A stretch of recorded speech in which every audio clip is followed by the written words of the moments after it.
Hello everyone, this is Shweta Pandey. Welcome to step up academy. Step up academy पर आप सभी का बहुत बहुत स्वागत है।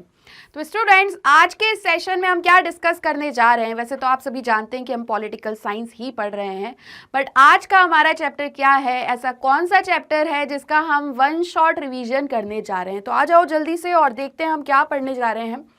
आज का हमारा चैप्टर है क्लास 12 पॉलिटिकल साइंस के लिए, that is chapter number 6 regional aspirations. ये वन शॉट वीडियो है, इसका हम रिवीजन करेंगे। ऐसे समझ सकते हो कि एग्जाम पॉइंट ऑफ व्यू से जो भी चीज़ें हमारे लिए ज़्यादा इंपॉर्टेंट हैं, कैसे हम अपना analytical point of view strong करें, क्रिटिकली एनालाइज करने के लिए बहुत सारे क्वेश्चंस आते हैं। ये सारी चीज़ें हम यहाँ पे कंप्लीट करेंगे। काफ़ी सारे एग्जाम्पल्स के साथ हम समझेंगे, सोसाइटी लेवल से हम सारे एग्जाम्पल्स लेंगे। आप चाहें तो अपने घर के एग्जाम्पल्स भी ले सकते हैं और हर एक चीज़ को पॉलिटिकल साइंस में समझ सकते हैं। कुछ फ्लो चार्ट्स, डायग्राम्स, ग्राफ्स के बेसिस पर भी हम चीज़ों को समझेंगे।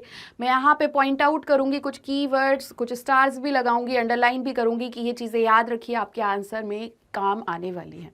तो ज़्यादा टाइम ना लगाते हुए स्टार्ट करेंगे और देखेंगे हमारे चैप्टर की स्टार्टिंग कहाँ से हो रही है।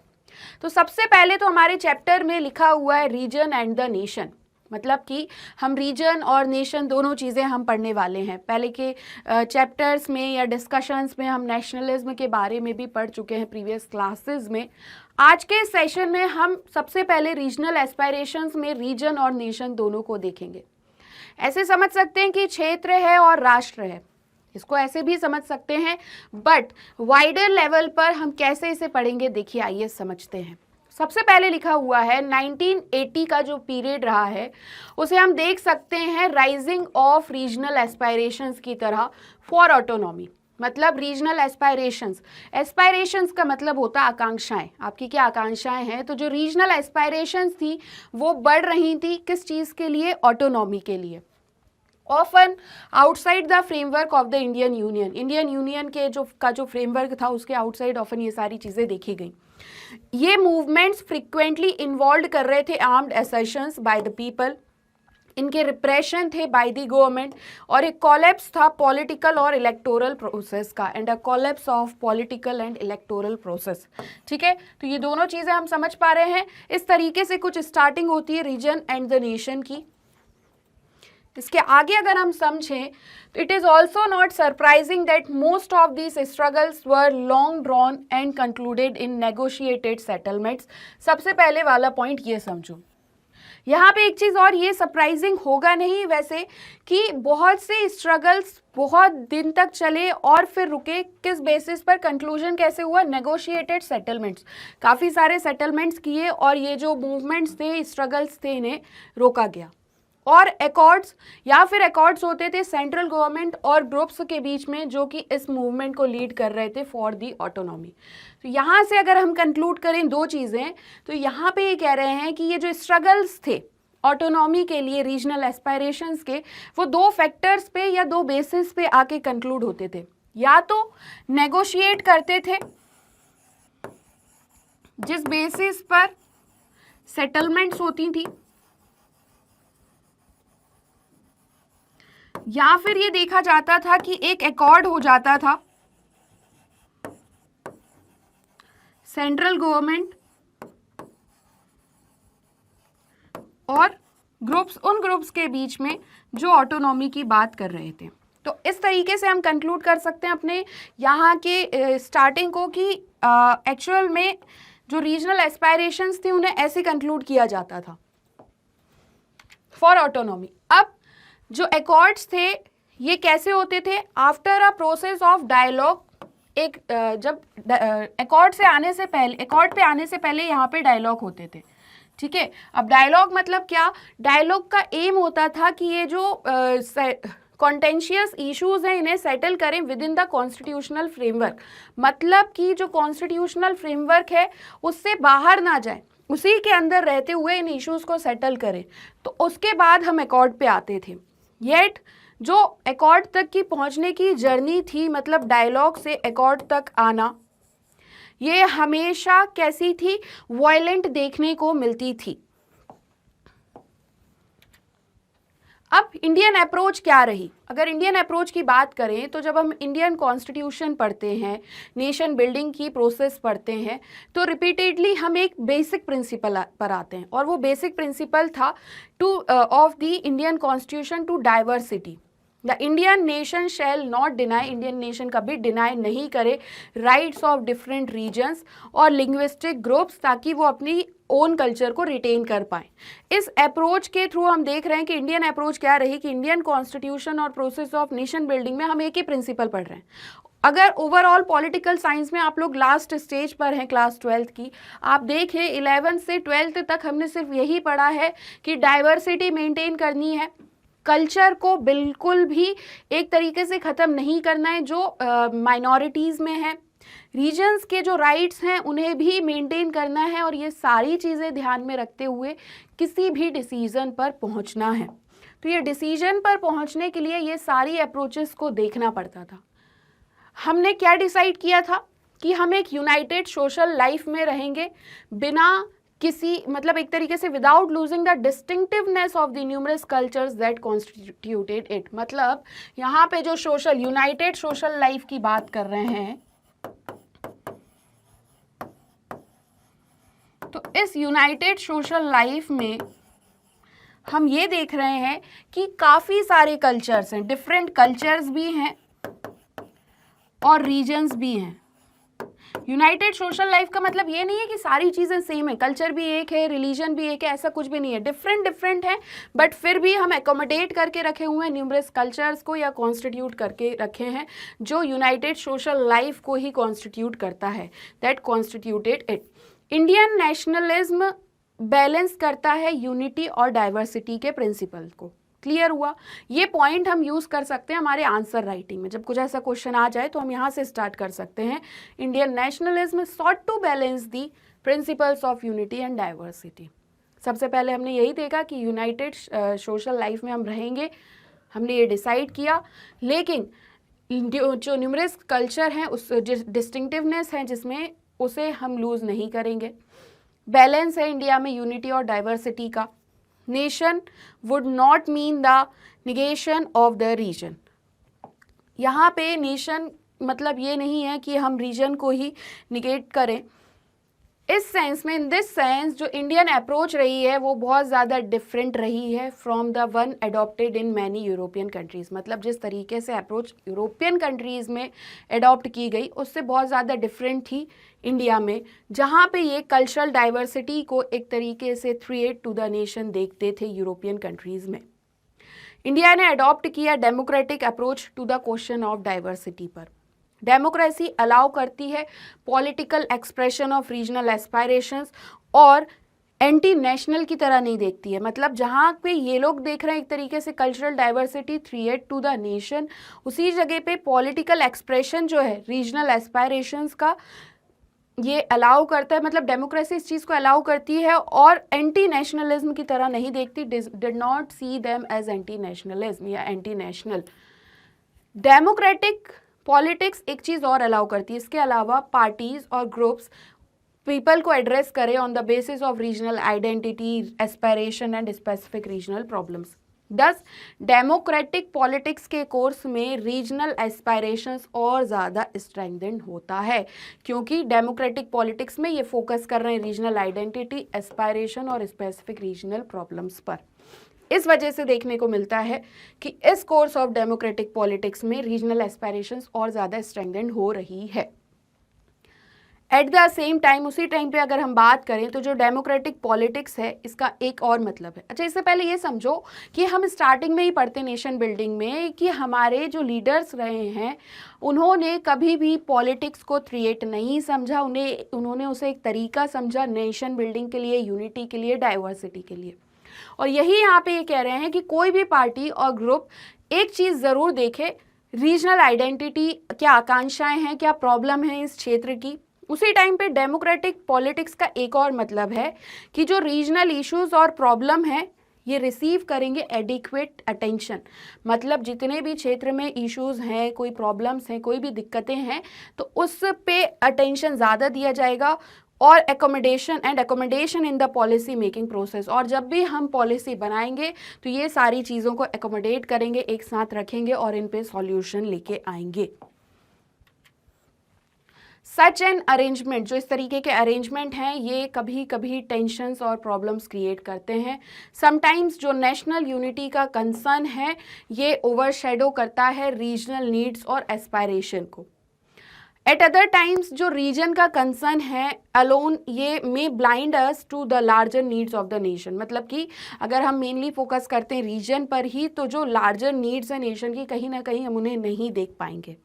देयरफॉर जो इशू ऑफ पावर है एक तरीके से ये पॉलिटिकल कन्फ्लिक्ट्स है रीजन का, उनकी राइट्स का, सेपरेट एग्जिस्टेंस का, ये सभी नेशन में कॉमन है। नेशन अगर और हम इन्हीं प्रॉब्लम्स पे ज़्यादा ध्यान देंगे तो हम सबसे बड़ी प्रॉब्लम से डील नहीं कर पाएंगे। इसलिए ये छोटी छोटी प्रॉब्लम्स को ज़्यादा ना फोकस करते हुए हमें हमारे मेन एम पर फोकस करना है। जैसे आप लोग ऐसे समझ सकते हैं कि आप लोग जहाँ भी रहते हैं, आपकी क्लास है, ग्रुप है, फैमिली है, फ्रेंड्स हैं, हो सकता है कुछ छोटी छोटी प्रॉब्लम्स चलती रहती हो। अगर आप इन प्रॉब्लम्स पे ध्यान देंगे तो क्या होगा, जो आपका मेन एम है, मान लीजिए आपका एम है अभी 12th में मेरिट में आना, या आपका एम है आईएएस बनना, आईपीएस बनना, तो आप उस पर फोकस नहीं कर पाएंगे। सेम चीज़ यहाँ पे ये कह रहे हैं इस तरीके से, मतलब आप ऐसे समझो कि ये छोटी छोटी प्रॉब्लम्स पे ध्यान ना दो, अपने मेन एम पर, गोल पर ध्यान दो। और वही चीज़ यहाँ पे है कि ये जो इश्यूज ऑफ पावर है ऑफ द रीजन, इनके राइट, सेपरेट एग्जिस्टेंस, ये सभी नेशंस में चलती रहती हैं that want to respect diversity while trying to forge and retain unity. इसके बाद अगर हम देखें एरिया ऑफ टेंशन, अब हर जगह कोई ना कोई टेंशन चलती रहती है, ठीक है। तो एरिया ऑफ टेंशन की अगर हम यहाँ पे बात करें तो फर्स्ट चैप्टर में हमने ये देखा कि इंडिपेंडेंस के तुरंत बाद हमारे नेशन को बहुत से डिफ़िकल्ट इश्यूज़ के साथ कोप अप करना पड़ा। सबसे पहला इशू था पार्टीशन, इंडिया और पाकिस्तान का पार्टीशन, डिस्प्लेसमेंट, माइग्रेशन जो हम देख रहे थे एक तरीके से ऐसे समझ सकते हैं, और प्रिंसली स्टेट्स का इंटीग्रेशन जिसमें सरदार वल्लभ भाई पटेल ने सबसे इम्पॉर्टेंट रोल प्ले किया, जो reorganisation end of states and so on. तो इस तरीके की सारी प्रॉब्लम्स थी। बहुत से ऑब्जर्वर्स थे कंट्री में और आउटसाइड से, उन्होंने प्रिडिक्ट किया कि India as one unified country can not last long. और इनका कहना ये था कि इंडिया जो यूनिफाइड कंट्री है वो बहुत टाइम तक नहीं चल पाएगी यूनिटी के साथ, एकता के साथ। इंडिपेंडेंस के बाद जम्मू और कश्मीर का इशू आ जाता है। ये सिर्फ इंडिया और पाकिस्तान के बीच का कन्फ्लिक्ट नहीं रहा है, मोर देन ये क्वेश्चन था पॉलिटिकल एस्पायरेशंस का of the people of Kashmir valley. मतलब एक्चुअल में हम ये नहीं कहेंगे कि इंडिया और पाकिस्तान किसी एक क्षेत्र के लिए लड़ रहे हैं, जो जिस क्षेत्र में अगर हम बात करें यहाँ पे कि यहाँ के जो लोग रह रहे होंगे उनका अपनी भी तो एस्पायरेशंस होंगी। हमने तो यहाँ पे पाकिस्तान हो गया, ये इंडिया हो गया, तो इस तरीके से हमने इस रीजन को मान लिया एक तरीके से कि ठीक है हमें ये चाहिए है या हमारा रीजन है, ऑब्वियस है, बट स्टिल यहाँ के जो लोग हैं, political aspirations, it was a question of the political aspirations of the people of Kashmir valley. इस चीज़ को हम ऐसे समझ सकते हैं। सिमिलरली कुछ नॉर्थ ईस्ट के जो पार्ट्स थे, यहाँ पे कोई भी कॉन्सेंसस था ही नहीं about being a part of India. जैसे अगर हम नागालैंड और फिर उसके बाद मिज़ोरम की बात करें तो यहाँ पे काफ़ी ज़्यादा मूवमेंट चले थे, एक नागालैंड में और दूसरे मिज़ोरम में, किस चीज़ को लेके, सेपरेशन मांग रहे थे, कहाँ से, फ्रॉम इंडिया से। साउथ की अगर हम बात करें तो यहाँ पे भी जो कुछ ग्रुप्स थे from the Dravid movement briefly toyed करते हैं with the idea of a separate country. तो इस तरीके से कंट्री से ही सेपरेशन की बात चल रही थी और ये इवेंट फॉलो होते गए मास एजिटेशन से in many parts of the formation of linguistic states, जैसे कि आज की हम बात करें टुडेज आंध्र प्रदेश, कर्नाटका, महाराष्ट्र, गुजरात, ये भी कुछ रीजन्स थे जो इन एजिटेशंस से अफेक्ट होते हैं। कुछ साउथ इंडिया, अगर हम साउथ इंडिया के कुछ पार्ट्स की बात कर लें, पर्टिकुलरली तमिलनाडु की, तो यहाँ पे कुछ प्रोटेस्ट थे against making Hindi the official national language of the country. अगर हम वही नॉर्थ की बात करें तो यहाँ पे स्ट्रॉन्ग प्रो हिंदी एजिटेशंस थे जो डिमांड कर रहे थे कि हिंदी को ऑफिशियल लैंग्वेज इमीडिएटली बनाया जाए। अब लेट 1950s से अगर हम बात करें तो पीपल जो स्पीकिंग पंजाबी लैंग्वेज जो बोल रहे थे, उन्होंने भी स्टार्ट कर दिया agitation for the separate state for themselves. ये सारी डिमांड फाइनली एक्सेप्ट की जाती हैं और पंजाब और हरियाणा को भी क्रिएट किया जाता है। कहाँ पे? ये इस तरीके से 1966 में। और अगर हम दूसरा एग्जांपल लें तो यहाँ पे देखो पंजाब, हिमाचल प्रदेश, दिल्ली हम देख ही रहे हैं, और इस तरीके से पंजाब और हरियाणा फिर 1966 में सेपरेट बनाए जाते हैं। लेटर अगर हम बात करें छत्तीसगढ़ की, ठीक है, छत्तीसगढ़ है, उत्तराखंड है, झारखंड है, ये भी क्रिएट किए गए। तो ये जो चैलेंज है डाइवर्सिटी का, वो किस चीज़ से मिलता है? Redrawing the internal boundaries of the country. तो ये रीजनल एस्पायरेशन के अलावा डाइवर्सिटी के सामने एक चैलेंज था, और लास्ट में देखा जाता है कि कंट्री में इंटरनल बाउंड्रीज क्रिएट की जाती हैं ऑफ द कंट्री। येट इसका मतलब ये नहीं था कि रिजोल्यूशन हो चुका है सारी प्रॉब्लम्स का एंड फॉर ऑल टाइम्स। कुछ रीजन्स की अगर हम बात करें, जैसे कश्मीर और नागालैंड है, चैलेंज यहाँ पे बहुत ज़्यादा कॉम्प्लेक्स था that it could not be resolve, और ये रिजॉल्व हो ही नहीं पाया in first phase of nation building में। बिसाइड्स न्यू चैलेंजेस स्टेट्स में आते हैं लाइक पंजाब, असम एंड मिजोरम। अब ये केसेस को हम डिटेल में पढ़ेंगे। इस प्रोसेस में हम फिर से कुछ earlier instances of difficulties of nation building पर आते हैं। जो सक्सेस और फेलियर रहा है इन केसेस में, ये इंस्ट्रक्टिव रहा है, not merely for a study of our past but also for an understanding of India's future. जैसा कि हमने प्रीवियस ईयर में स्टडी किया है, जम्मू कश्मीर के पास एक स्पेशल स्टेटस रहा है under article 370 of the Indian constitution, जो अब डिलीट कर दिया गया है। However in spite of it Jammu Kashmir में काफ़ी ज़्यादा वायलेंस देखने को मिला, क्रॉस बॉर्डर टेररिज्म था, पॉलिटिकल इनस्टेबिलिटी थी, इंटरनल और एक्सटर्नल रेमिफिकेशंस देखने को हमें मिले। बहुत सी लाइव्स का भी लॉस हुआ, जिसमें इनोसेंट सिविलियंस भी मारे गए, security personal and militants. Besides यहाँ पे लार्ज स्केल डिस्प्लेसमेंट भी देखने को मिला हमें कश्मीरी पंडित्स का फ्रॉम द कश्मीर वैली। अभी आपने अगर मूवी सुनी हो या रिव्यू देखा हो तो कश्मीर फाइल्स में एग्जैक्टली बताया गया है सारी चीज़ों के बारे में। तो कश्मीरी पंडित्स का हमें कश्मीर वैली से अलग होते हुए देखने को मिला। ये सारे क्षेत्र की ही दिक्कतें थी जिस वजह से ये प्रॉब्लम्स वहीं के लोगों को फेस करनी पड़ रही थी। जम्मू कश्मीर में एक्चुअली 3 सोशल और पॉलिटिकल रीजन्स हैं। एक जम्मू है, एक कश्मीर है और तीसरा लद्दाख है। जम्मू रीजन में अगर हम बात करें कि जम्मू रीजन में क्या है, तो जम्मू रीजन में है फुट हिल्स और प्लेन्स, ठीक है, कुछ इस तरीके से हम देख सकते हैं। ये प्रीडोमिनेंटली इनहेबिटेट है बाय द हिंदूज, मतलब कि अगर हम जम्मू की बात करें तो जम्मू में पहले से ही हिंदू रह रहे हैं, ठीक है, ये ऑक्यूपाइड है बाय द हिंदू, ठीक है, क्योंकि यहाँ पे प्रीडोमिनेंटली इनहेबिटेड है बाय द हिंदूज। वहीं मुस्लिम, सिख और पीपल ऑफ अदर डिनोमिनेशंस, मुस्लिम, सिख और अदर रीजन के भी डिनोमिनेशंस के जो लोग हैं वो यहाँ पे रहते हैं इस रीजन में, इन दिस रीजन। तो क्लियर हुआ जम्मू का कि जम्मू में फुटहिल्स हैं, प्लेन्स हैं, और इसी के साथ यहाँ पे हिंदूज देखने को हमें मिलते हैं जो प्रीडोमिनेंटली इनहेबिटेड हैं। Kashmir region mainly Kashmir valley ही है। कश्मीरी मुस्लिम्स भी हैं यहाँ पे with the remaining, it is inhabited mostly by Kashmiri Muslims with the remaining being Hindu, Sikhs and Buddhist and others. तो अभी अगर हम देखें तो कश्मीरी मुस्लिम्स ज़्यादा इधर पे इनहेबिटेशन देखने को मिलता है रिमेनिंग हिंदू, सिख, बुद्धिस्ट और अदर्स के साथ। अब लद्दाख रीजन की बात करें तो लद्दाख में है भाई पहाड़ ही पहाड़, ठीक है, माउंटेनस रीजन है। अगर कभी मौका मिले तो ज़रूर घूमने के लिए जाएं, पहले पढ़ लीजिए और फिर ना जाके देख भी लीजिए तो और अच्छे से क्लियर हो जाएगा। लिटिल पॉपुलेशन है, लद्दाख में बहुत कम लोग रहते हैं जो इक्वली डिवाइडेड हैं बुद्धिस्ट और मुस्लिम के बीच में, मतलब ये 2 लोग आपको लद्दाख में देखने को मिलेंगे। और जम्मू एंड कश्मीर के अगर हम रूट्स ऑफ द प्रॉब्लम की बात करें, मतलब किसी भी प्रॉब्लम की कोई ना कोई जड़ होती है, कहते हैं ना कि जड़ से हटा दो दिक्कत ही समाप्त हो जाएगी। तो इस तरीके से जम्मू कश्मीर की रूट्स ऑफ द प्रॉब्लम क्या है?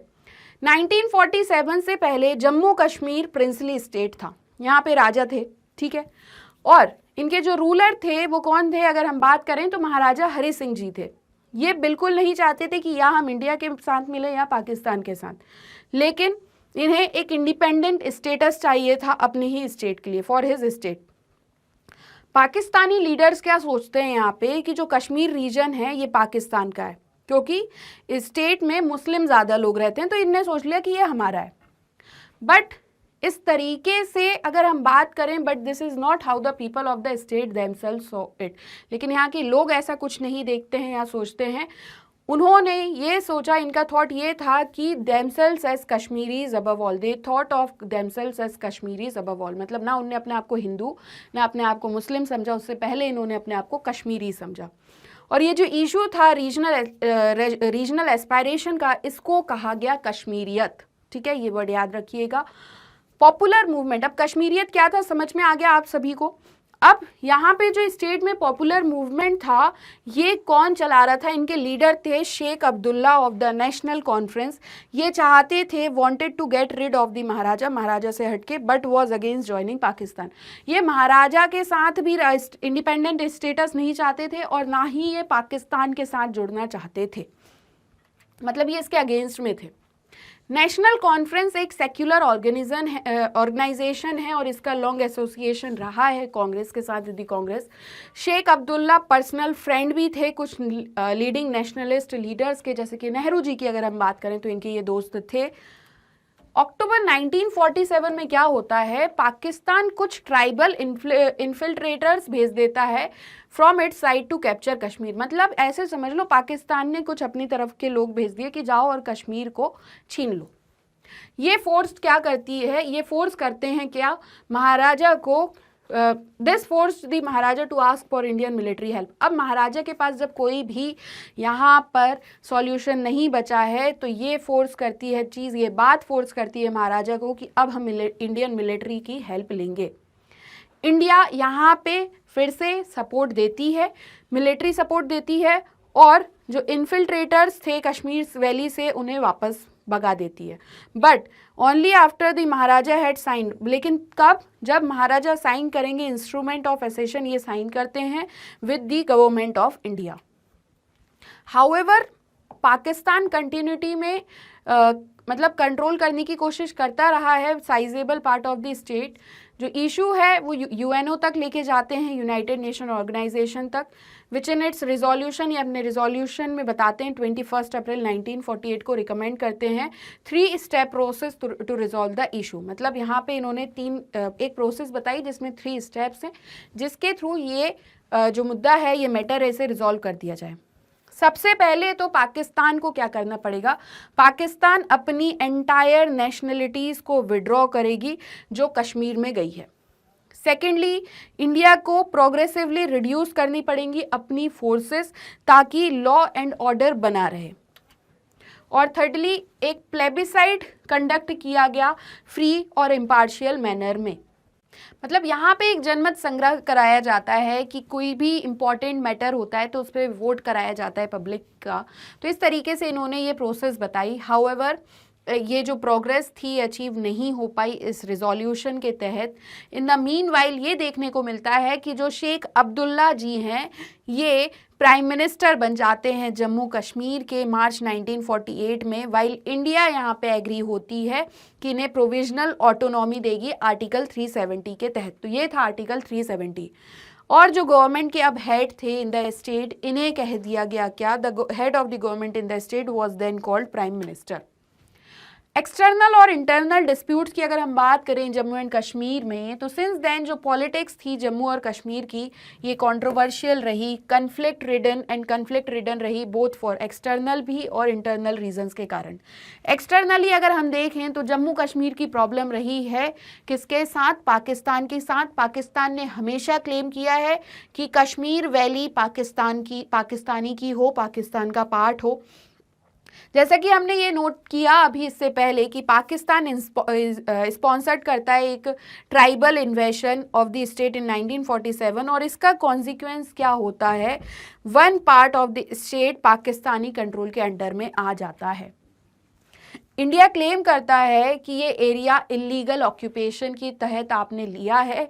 पाकिस्तान इस एरिया को आज़ाद कश्मीर की तरह डिस्क्राइब करता है। इवन सिंस 1947 कश्मीर एक मेजर इशू रहा है कन्फ्लिक्ट का between India and Pakistan. Internally dispute की अगर हम बात करें तो यहाँ पे डिस्प्यूट था about the status of Kashmir with in Indian union.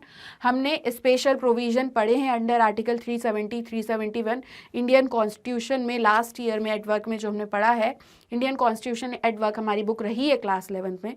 ये स्पेशल स्टेटस प्रोवोक्ड करता है टू अपोजिट रिएक्शंस को। तो क्या प्रोवोक करता है? तो ये प्रोवोक्ड कर रहा है, यहाँ पे एक सेक्शन ऑफ पीपल है आउटसाइड ऑफ जम्मू कश्मीर जो ये मानते हैं कि जो स्पेशल स्टेटस है स्टेट का आर्टिकल 370 ये अलाउ नहीं करता है full integration of the state with India. ये सेक्शन का मानना ऐसा है कि आर्टिकल 370 रिवोक कर रहा है, revoked and Jammu Kashmir be treated like, और जम्मू कश्मीर को any other state of India की तरह ट्रीट किया जाता है। और इस वजह से प्लेबिसाइट की डिमांड क्रिएट होती है, जनरेट होती है। सेकेंडली एक और यहाँ पे फीलिंग थी कि स्पेशल फेडरल स्टेटस गारंटी है बाय आर्टिकल 370, ये had been eroded in practice, मतलब आर्टिकल तो है बट प्रैक्टिस में नहीं है, और इसकी वजह से रिस्टोरेशन ऑफ ऑटोनॉमी की डिमांड फिर से होती है जिसे कहते हैं और ग्रेटर स्टेट ऑटोनॉमी। थर्डली यहाँ पे एक और चीज़ फेल्ट की गई कि जो डेमोक्रेसी है जो रेस्ट ऑफ इंडिया में प्रैक्टिस्ड की जाती है ये सिमिलरली इंस्टीट्यूशनलाइज्ड नहीं है state of Jammu and Kashmir में। अब पॉलिटिक्स सिंस 1948 से अगर हम बात करें तो प्राइम मिनिस्टर बनने के बाद शेख अब्दुल्ला जी प्राइम मिनिस्टर बनते हैं, ये इनिशिएट करते हैं मेजर लैंड रिफॉर्म्स और अदर पॉलिसीज जो ऑर्डिनरी पीपल को बेनिफिट करेगी। बट यहाँ पे एक तरीके से डिफरेंसेस ग्रो हो रहे थे बिटवीन शेख अब्दुल्ला और सेंट्रल गवर्नमेंट के बीच में जो इनकी पोजीशन थी on Kashmir status, about his position government, फिर से देखो एक बार, but there was a growing difference between him and the central government about his position on Kashmir status. इन्हें डिसमिस कर दिया गया 1950 में और फिर इन्हें डिटेंशन में रखा गया for a number of years, बहुत सालों तक। लीडरशिप जो सक्सीड हुई इनके बाद अगर हम देखें तो ये इंजॉय नहीं कर पाते हैं ज़्यादा पॉपुलर सपोर्ट और रूल नहीं कर पाते हैं स्टेट को, mainly due to the support of the centre, क्योंकि सेंटर का सपोर्ट था। यहाँ पे एक सीरियस एलिगेशन था मैल प्रैक्टिसेस का और रिगिंग इन वेरियस इलेक्शंस। बहुत during most of the period 1953 से 1974 तक की बात करें तो इस बीच में कांग्रेस ने एक्सरसाइज किए influence on the politics of the state. एक truncated national conference minus Sheikh Abdullah ऐसे समझ सकते हो, ये पावर में रही, इसको सपोर्ट मिलता रहा कांग्रेस का बहुत टाइम, बट बाद में ये भी कांग्रेस के साथ मर्ज हो जाती है। दस कांग्रेस डायरेक्ट कंट्रोल गेन कर लेती है गवर्नमेंट पे इन द स्टेट और सारे चेंजेस लेके आती है and brought about the changes. In the meanwhile यहाँ पे सेवरल अटेम्प्ट्स होते हैं, एक एग्रीमेंट पे आते हैं, शेख अब्दुल्ला और गवर्नमेंट ऑफ इंडिया दोनों के बीच में एक एग्रीमेंट होता है और constitution of Jammu and Kashmir के में जो प्रोविज़न है उसमें चेंज होता है 1965 में, जिसमें prime minister of the state को डेजिग्नेट किया गया chief minister of the state. तो कब किया गया? 1965 में। पहले इन्हें कह दिया गया कि अब आप जम्मू कश्मीर के प्राइम मिनिस्टर हैं, बट अब चेंज किया गया, इन्हें चीफ मिनिस्टर बनाया गया स्टेट का। अकॉर्डिंगली गुलाम मोहम्मद सादिक जो इंडियन नेशनल कांग्रेस के थे, आईएनसी के थे, ये फर्स्ट चीफ मिनिस्टर बनते हैं ऑफ द स्टेट। ठीक है, 1974 में इंदिरा गांधी एक एग्रीमेंट पे आती हैं शेख अब्दुल्ला के साथ और ये फिर से चीफ मिनिस्टर बन जाते हैं ऑफ द स्टेट। ये रिवाइव करते हैं नेशनल कॉन्फ्रेंस जो which was elected with majority in the assembly elections held in 1977। Sheikh Abdullah की मृत्यु हो जाती है 1982 में और जो नेशनल कॉन्फ्रेंस की लीडरशिप थी वो इनके बेटे के पास चली जाती है जो कि थे फारूक अब्दुल्ला। ये चीफ मिनिस्टर बनते हैं यहाँ पे, but he soon was dismissed by the governor. इनको डिसमिस कर दिया जाता है फारूक अब्दुल्ला को गवर्नर के द्वारा और ब्रेक अवे होता है faction of the national conference came to power for a brief period. यहाँ पे थोड़े टाइम के लिए नेशनल कॉन्फ्रेंस के थ्रू पावर में देखने को मिलते हैं। जो डिसमिसल था फारूक अब्दुल्ला का गवर्नमेंट का, वो कारण था intervention of the centre generated a feeling of resentment in Kashmir. Confidence जो कश्मीरीज ने डेवलप किया डेमोक्रेटिक प्रोसेस में after the accord between Indira Gandhi and Sheikh Abdullah, ये फिर से रिसीव्ड करते हैं अ सेटबैक। कहाँ आ गए हम? ठीक है, और जो फीलिंग थी कि सेंटर इंटरवेन कर रहा है पॉलिटिक्स ऑफ द स्टेट में, ये और स्ट्रेंथन होती है जब नेशनल कॉन्फ्रेंस 1986 में एग्री करती है कि इलेक्टोरल अलायंस होगा with the Congress, the ruling party in the centre. Insurgency and after, इसके बाद अगर इंसर्जेंसी और उसके बाद की अगर हम बात करें, इस एनवायरनमेंट में 1987 असेंबली इलेक्शन होते हैं।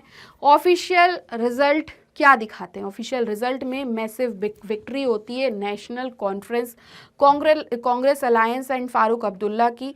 ये मतलब फारूक अब्दुल्ला फिर से एक रिटर्न होते हैं as a chief minister, but यहाँ पे वाइडली बिलीव किया गया कि जो रिजल्ट्स हैं ये रिफ्लेक्ट नहीं कर रहे हैं popular choice and that the entire election process was rigged.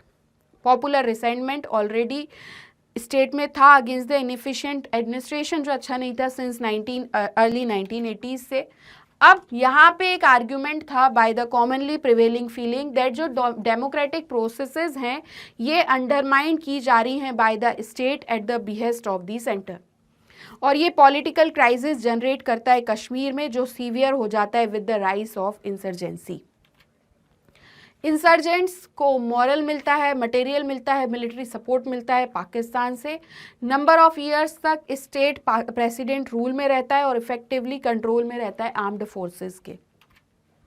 Through out the period from 1990 Jammu and Kashmir experienced extra ordinary violence. यहाँ पे बात कर रहे हैं अगर हम 1990 तक की या यहाँ से बात करें तो जम्मू कश्मीर ने सबसे ज़्यादा एक्सपीरियंस्ड किया है एक्स्ट्रा ऑर्डिनरी वायलेंस, ठीक है, 1990 तक के पीरियड तक, at the hands of the insurgents and through army action. Assembly elections की अगर हम बात करें इन द स्टेट तो ये होते हैं 1996 में, जिसमें national conference led by Farooq Abdullah came to power. यहाँ पे 1996 में इलेक्शन हुए, इलेक्शन में नेशनल कॉन्फ्रेंस की पार्टी मतलब ये जो पार्टी आ रही है पावर में, इसके लीडर रहे Farooq Abdullah with a demand for regional autonomy for Jammu and Kashmir. और ये फिर से अब रीजनल ऑटोनॉमी की बात करने लगते हैं, डिमांड करने लगते हैं जम्मू कश्मीर के लिए। तो यहाँ तक की तो बातें समझ में आई हमको। और फिर इस टर्म के एंड के बाद इलेक्शंस फिर से होते हैं स्टेट में 2002 में। नेशनल कॉन्फ्रेंस हार जाती है, मेजॉरिटी नहीं मिल पाती है और यहाँ पे ये रिप्लेस्ड होती है कोलिशन गवर्नमेंट से of people's democratic party and Congress. मतलब ऐसे समझो कि अभी तक जो नेशनल कॉन्फ्रेंस देखने को मिल रही थी, ये नेशनल कॉन्फ्रेंस को क्या नहीं मिली इस बार? मेजॉरिटी नहीं मिली। अब ये मेजॉरिटी इसको नहीं मिली तो ये तो नहीं आएगी, तो इसकी जगह कौन आती है? इसकी जगह पे आती है पीडीपी। पीडीपी कोलिशन गवर्नमेंट होती है जिसमें ऐसे समझ सकते हो कोलिशन गवर्नमेंट है PDP, people's democratic party and Congress, ये दो पार्टी का यहाँ पे कोलिशन देखने को मिलता है।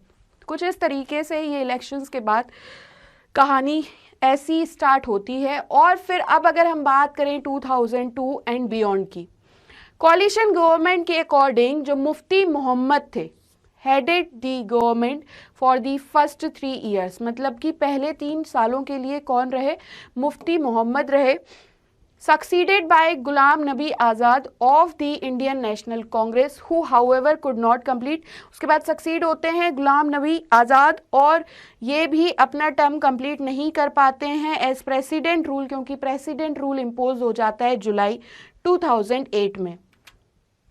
नेक्स्ट इलेक्शन फिर से होते हैं नवंबर दिसंबर 2008 में। अनदर कोलिशन गवर्नमेंट आती है जिसमें एनसी और आईएनसी होती है और इसमें हेडेड कौन करता है, मतलब हेड कौन कर रहा है, लीड कौन कर रहा है? तो उमर अब्दुल्ला इन 2009। हाउएवर स्टेट अभी भी काफ़ी सारे डिस्टर्बेंसेस देखता रहता है जो कि हुर्रियत कॉन्फ्रेंस लेड कर रही थी। 2014 में स्टेट अनदर इलेक्शन करता है जिसमें हाईएस्ट वोटर्स टर्नआउट होता है इन 25 ईयर्स। कॉन्सिक्वेंटली फिर से यहाँ पे कोलिशन गवर्नमेंट थी led by Mufti Mohammad Sayeed of the PDP came into power with the BJP as its partner. मतलब अभी इससे पहले जो इलेक्शन हुए थे वहाँ पे पीडीपी कांग्रेस के साथ थी, अब पीडीपी हमें किसके साथ देखने को मिली? बीजेपी के साथ। मुफ्ती मोहम्मद सईद के बाद इनकी जब मृत्यु हो जाती है, इनकी बेटी हैं महबूबा मुफ्ती, ये पहली chief minister, women chief minister बनती हैं स्टेट की अप्रैल 2016 में। महबूबा मुफ्ती के टेन्योर में मेजर एक्ट्स देखने को मिले, टेररिज्म के, mounting external and internal tensions, ये सारी चीज़ों को विटनेस्ड किया गया। प्रेसिडेंट रूल फिर से इम्पोज हो जाता है जम्मू कश्मीर, जून में जम्मू कश्मीर में बीजेपी अपना सपोर्ट विड्रू कर लेती है मुफ्ती गवर्नमेंट से। मतलब कि जैसा कि हमने देखा कि इलेक्शन में फिर से कोलिशन हुआ और कोलिशन के कारण यहाँ पे आई पीडीपी और बीजेपी। अब कोलिशन गवर्नमेंट, जब तक ये दोनों साथ रहेंगे तब तक गवर्नमेंट होगी, बट यहाँ से बीजेपी हट जाती है और इस वजह से फिर से इम्पोज होता है प्रेसिडेंट रूल। ऑन 5 अगस्त 2019, 5 अगस्त 2019 को आर्टिकल 370, आर्टिकल 370 एबॉलिश्ड हुआ बाय दी जम्मू कश्मीर और रीऑर्गेनाइजेशन एक्ट, और जो स्टेट था वो कॉन्स्टिट्यूट होता है 2 यूनियन टेरिटरीज में, that is Jammu and Kashmir and Ladakh. तो कुछ इस तरीके से कहानी रही जम्मू कश्मीर की। अब हम ये कर सकते हैं कि जितने भी नेम हमने पढ़े हैं, आप लोग को जैसे मैंने कहा था कि फ्लो चार्ट्स बना लो, तो फ्लो चार्ट्स कैसे बनाने हैं कि जैसे मुफ्ती मोहम्मद हम पढ़ रहे हैं, शेख अब्दुल्ला पढ़ रहे हैं, और इन सभी के एक साइड नेम लिख लो, डैश करके उनके ईयर लिख लो, उनके वर्क लिख लो, कहाँ पे किस चीज़ को विटनेस किया गया, ये सारी चीज़ें लिख लीजिए अच्छे से और एग्ज़ाम के लिए अच्छे से प्रिपेयर्ड हो जाइए। अब जम्मू एंड कश्मीर और लद्दाख लिविंग एग्जाम्पल्स हैं प्लूरल सोसाइटी के इन इंडिया में यहाँ पे not only are there diversities of all kind, मतलब सिर्फ डाइवर्सिटीज ही नहीं है सारी तरीके की, जैसे regional, cultural, linguistic, ethnic, tribal, but यहाँ पे डाइवर्जेंट पॉलिटिकल और डेवलपमेंटल एस्पायरेशंस भी हैं which have been sought to achieved by the latest act, जो ये सारी चीज़ें अचीव्ड की हैं लेटेस्ट एक्ट के थ्रू। तो हमें डेट याद रखनी है 5 अगस्त 2019 जब आर्टिकल 370 एबॉलिश किया गया। अब हम आ जाते हैं पंजाब पर, ठीक है। जम्मू कश्मीर सब समझ में आया। अगर कोई डाउट है अभी भी तो कमेंट सेक्शन आप ही लोगों के लिए है, कमेंट सेक्शन में आराम से पूछना चाहते हैं तो पूछ लीजिए। अब डिकेड ऑफ 1980s ने सब मेजर डेवलपमेंट्स विटनेस्ड किए स्टेट ऑफ पंजाब में। Social composition of the state changed होता है सबसे पहले विद पार्टीशन और उसके बाद carving out of Haryana and Himachal Pradesh. तो 2 बार सोशल कंपोजिशन चेंज हुआ है। पहली बार तो कब, जब पार्टीशन हुआ, और दूसरी बार तब जब हरियाणा और हिमाचल प्रदेश को कार्व आउट किया गया। While rest of the country reorganized थी लिंग्विस्टिक लाइंस पे 1950 में, मतलब बाकी सारी कंट्री को रीऑर्गेनाइज लिंग्विस्टिक लाइंस पे, लैंग्वेजेस बेसिस पे किया गया था। पंजाब को वेट करना पड़ा 1966 तक for creation of a Punjabi speaking state, मतलब पंजाबी स्पीकिंग स्टेट जो अलग से बनाना था उसके लिए पंजाब को 1966 तक वेट करना पड़ा। अकाली दल की अगर हम बात करें यहाँ पे, तो अकाली दल जो फॉर्म्ड हुआ था 1920 में as the political wing of the state, इन्होंने मूवमेंट लेड किया for the formation of Punjabi Suba. अब यहाँ पे सिख मेजॉरिटी में थे in the truncated state of Punjab. Political context की अगर हम बात करें तो रीऑर्गेनाइजेशन के बाद अकाली पावर में आते हैं 1967 में और फिर 1977 में। ये 2 ईयर याद रखिएगा। दोनों ही ओकेशन पे यहाँ पे कोलिशन गवर्नमेंट देखने को मिलती है और इसी के साथ अकाली डिस्कवर्ड करते हैं that despite the redrawing of the boundaries there political position remain precarious, मतलब कि ये जो पॉलिटिकल बाउंड्रीज ड्रॉ कर रहे हैं उसके अलावा भी पॉलिटिकल पोजीशन जो है वो प्रिकेरियस रहे, रिमेन प्रिकेरियस। फर्स्टली इनकी जो गवर्नमेंट थी वो डिसमिस्ड हो गई सेंटर के through Midway through it's term, मतलब बीच में ही इनकी गवर्नमेंट को भंग कर दिया गया, सरकार को भंग कर दिया गया सेंटर के द्वारा। सेकेंडली उन्होंने स्ट्रॉन्ग सपोर्ट उन्हें मिला ही नहीं हिंदुओं का। थर्डली सिख कम्युनिटी की अगर हम बात करें तो बाकी सारी रिलीजियस कम्युनिटी की तरह इंटरनली कास्ट और क्लास लाइन पे डिफरेंट थी, मतलब कि जैसे हम देखते हैं ना कि हर एक कम्युनिटी के अंदर भी कास्ट हैं तो उनमें भी डिफरेंसेस होते हैं, उसी तरीके से सिख कम्युनिटी में भी डिफरेंसेस देखने को मिले। कांग्रेस को सबसे ज़्यादा सपोर्ट मिला दलित का और हिंदू और सिख, वेदर हिंदू और Sikh then the Akalis. Clear हुआ यहाँ पे। और इसी के साथ अगर हम देखें तो इस कॉन्टेक्स्ट में 1970s के टाइम पे जो सेक्शन था अकालीज का, वो डिमांड करने लगते हैं रीजन की पॉलिटिकल ऑटोनॉमी। तो पंजाब में किसने डिमांड किया पॉलिटिकल ऑटोनॉमी? अकालीज ने। ये रिफ्लेक्टेड हुआ रिजोल्यूशन में जो कि पास्ड हुआ at their conference at Anandpur Sahib in 1973। और ये जो आनंदपुर साहिब रिजोल्यूशन था ये एजर्ट करता है रीजनल ऑटोनॉमी, और ये चाहते थे कि रीडिफाइन करें सेंटर स्टेट रिलेशनशिप को इन द कंट्री। अब ये जो रिजोल्यूशन था एक चीज़ और कहता था। क्या कह रहा है ये रिजोल्यूशन?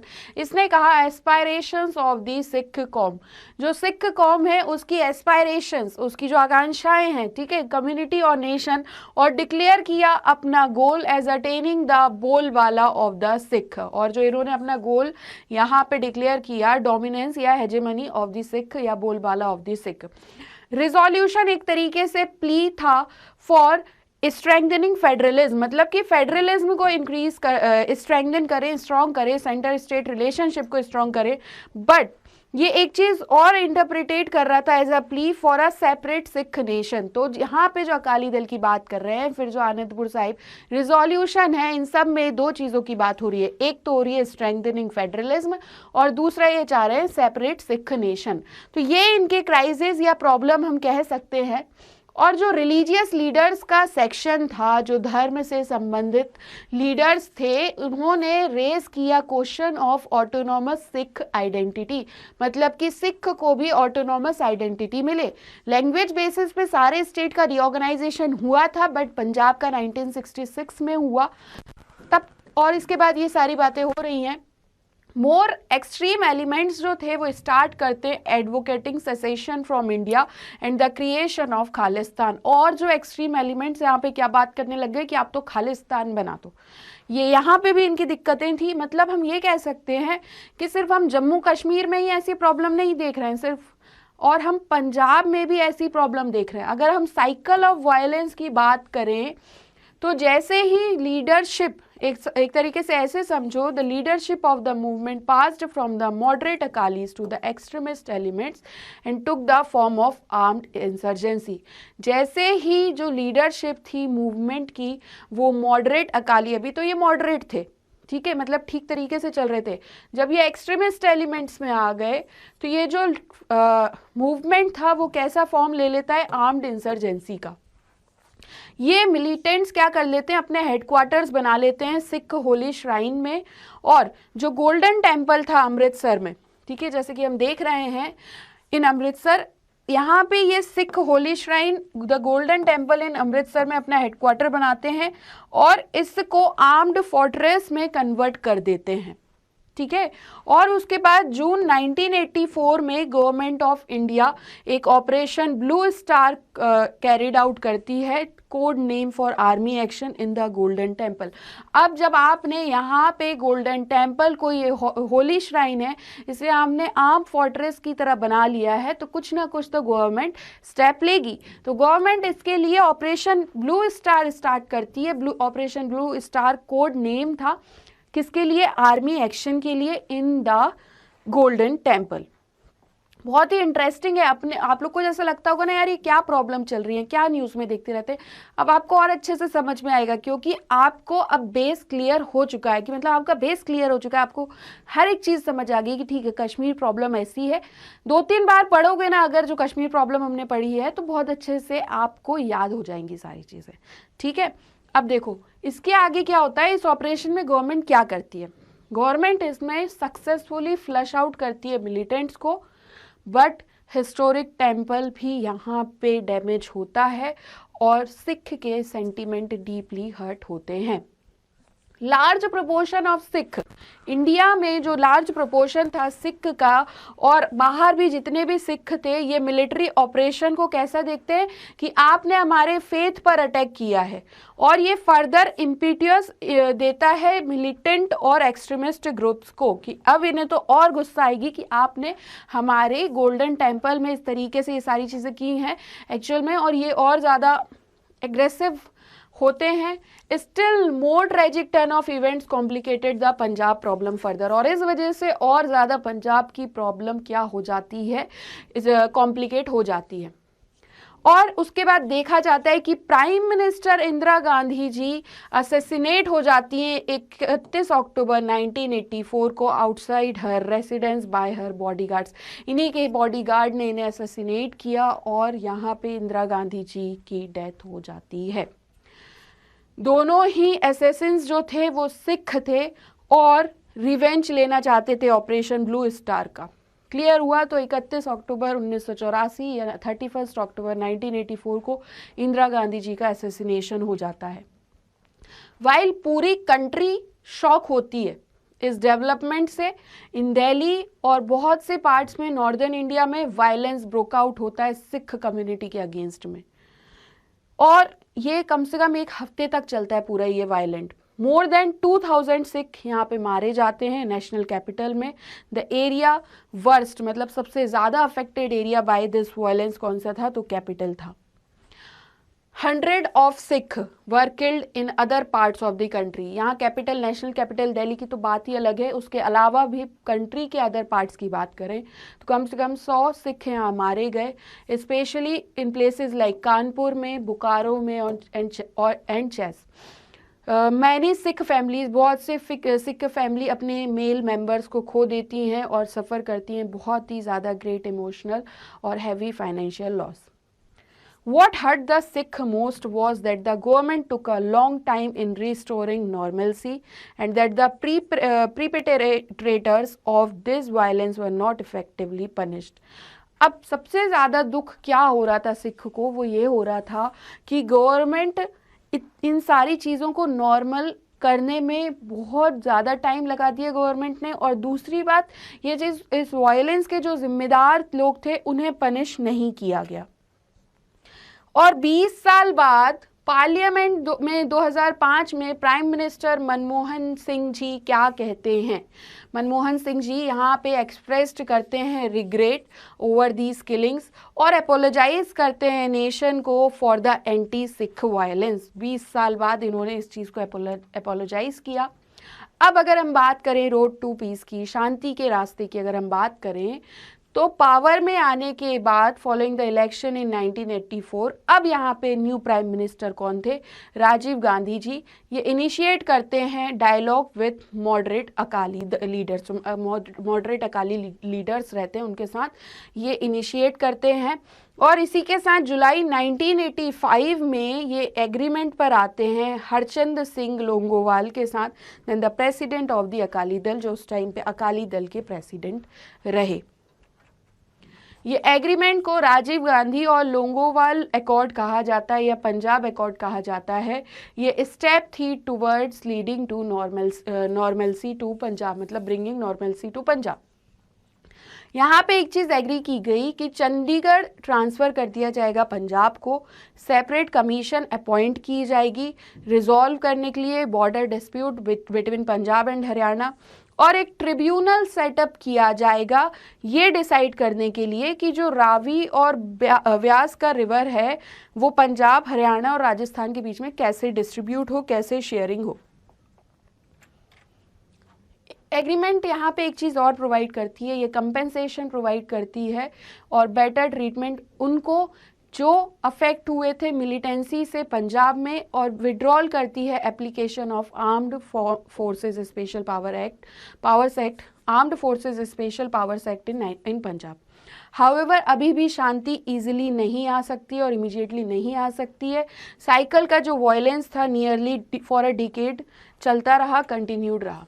अगर हम मिलिटेंसी और काउंटर इंसर्जेंसी वायलेंस की बात करें तो इसकी वजह से led to excess by the police and violation of human rights, excesses by the police and violations of human rights. Politically fragmentation हुआ अकाली दल का, सेंट्रल गवर्नमेंट को प्रेसिडेंट रूल यहाँ पे इम्पोज करना पड़ा और नॉर्मल इलेक्टोरल और पॉलिटिकल प्रोसेसेस क्या हो गई, वॉज सस्पेंड हो गई। यहाँ पे इजी नहीं था पॉलिटिकल प्रोसेस को रीस्टोर करना in the atmosphere of suspicion and violence.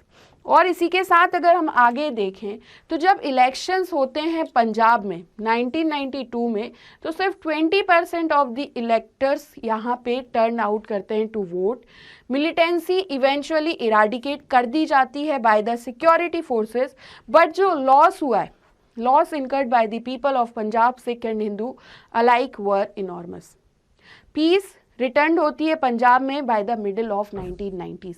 इतना ज़्यादा टाइम लगा। अलायंस ऑफ अकाली दल या बादल जिसे कहते हैं and the BJP scored a major victory यहाँ पे इन दोनों को मिलती है 1997 में, और फर्स्ट नॉर्मल इलेक्शंस होते हैं पोस्ट मिलिटेंसी एरा के बाद।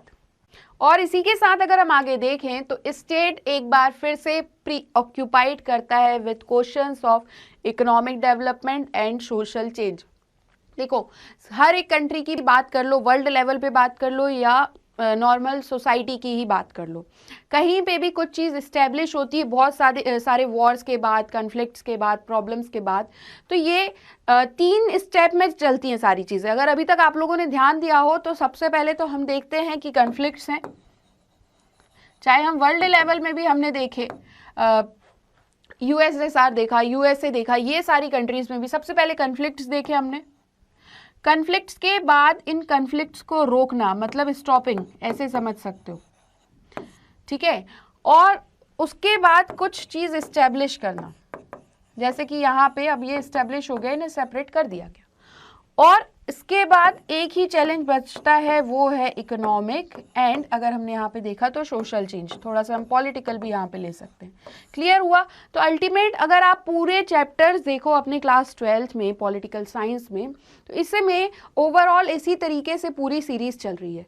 आपको क्या करना है, हर एक कन्फ्लिक्ट को कुछ इस तरीके से लिखना है, एक एक पेज पे एक एक चैप्टर आराम से आ जाएगा, बस थोड़ा सा लिखने का तरीका होना चाहिए। जैसे कुछ वर्ड्स हैं इकोनॉमिक, सोशल, पॉलिटिकल, ये तो हर एक जगह आपको मिल जाएंगे आपके चैप्टर में। वही हम फ्रीडम, इक्वालिटी, सिटीजन्स, आइडेंटिटी, इन्हीं सब की तो बात कर रहे हैं। कुछ एक्स्ट्रा अगर आपको लगाओ, ऐसा लगाओ कि यार ये क्या हमें पढ़ा दिया, ऐसा कुछ भी अभी तक आपको लगा ही नहीं होगा। और आप लोग अगर पढ़ेंगे अच्छे से, ये चैप्टर को रिवाइज करेंगे, तो आपको क्वेश्चंस की प्रैक्टिस करने की आवश्यकता नहीं पड़ेगी।